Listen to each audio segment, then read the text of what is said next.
Misstep. DeSantis stumbles as he attacks Trump for wrong reasons. Gov.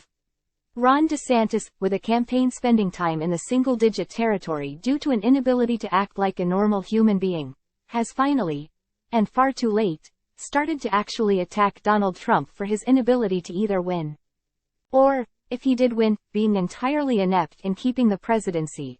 It is just so, GOP. Right now, the GOP has allowed a situation where, at any given time, a Matt Gaetz can shut down the entire government. Congress cannot appropriate money during a time when America has two allies at war, and the Republicans are nowhere near picking a House Speaker to the point that they're considering giving Speaker Pro-Tem McHenry more power in order to at least get some business done. There was a point in time when DeSantis was a mere 10 to 15 points behind Trump. Generally, the only way to get above that hump is to strike at his competency or the need for a clean slate. Instead, DeSantis did all he could to defend Trump, keeping himself diving down by confronting each and every misstep. DeSantis still believes Trump had more votes in the last election, or at least he still sounds like that's what he believes. But if that's the case, Trump is too inept for re-election, because how could he not hold the White House in that situation? Instead, he waited until now. From a Florida Politics report, if that is true, he was the sitting president of the United States and let that happen to him. I would never let that happen. As governor, would I just sit there and let something like that happen? DeSantis wondered, why didn't Trump do something about it? And if you didn't do something in 2020, how are you going to solve that problem? As a private citizen rage tweeting from Mar-a-Lago?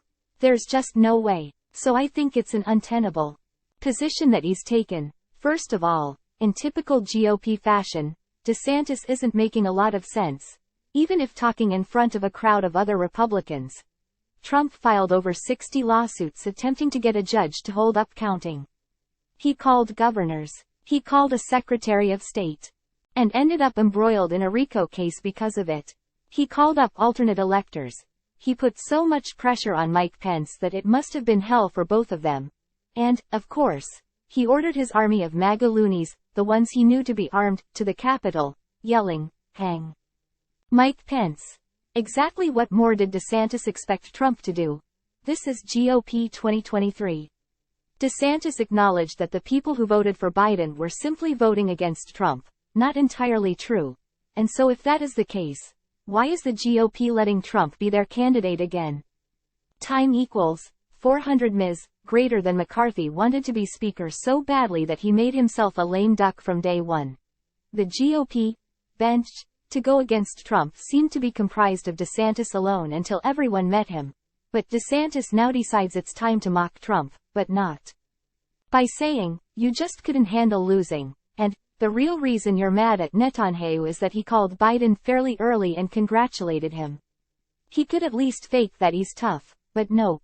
Trump is facing charges in Washington, D.C. and Georgia for trying to undo his loss, and yet, just like the Republicans in the House who can't come together and are mad that Democrats haven't jumped in to save them from themselves, they're inept and cannot govern.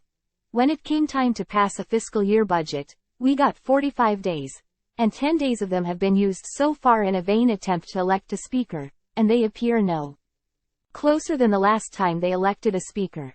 Tommy Tuberville is holding up military promotions even at a point in time when there are tensions all over the globe. Republicans in the House say we shouldn't be spending money on foreign wars until Israel was attacked by a country that wasn't Russia.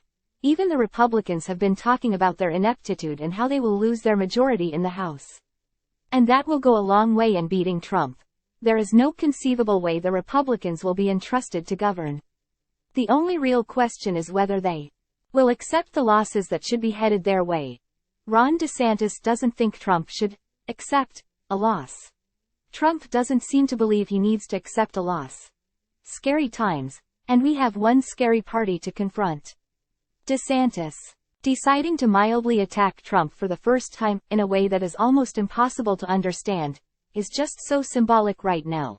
The vast majority of the GOP wishes Trump was gone. The vast majority of the GOP cannot cross him.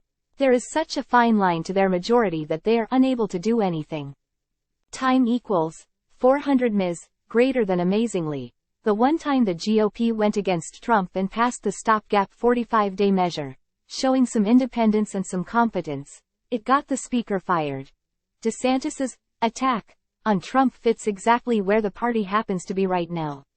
Late, confusing, losing, half-hearted, tortured logic.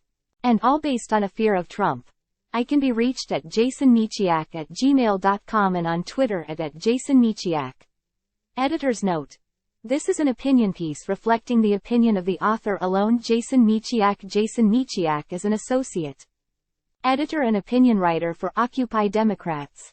He's a Canadian-American who grew up in the Pacific Northwest. He is a trained attorney, but for the last 5 years, he's devoted his time to writing political news and analysis.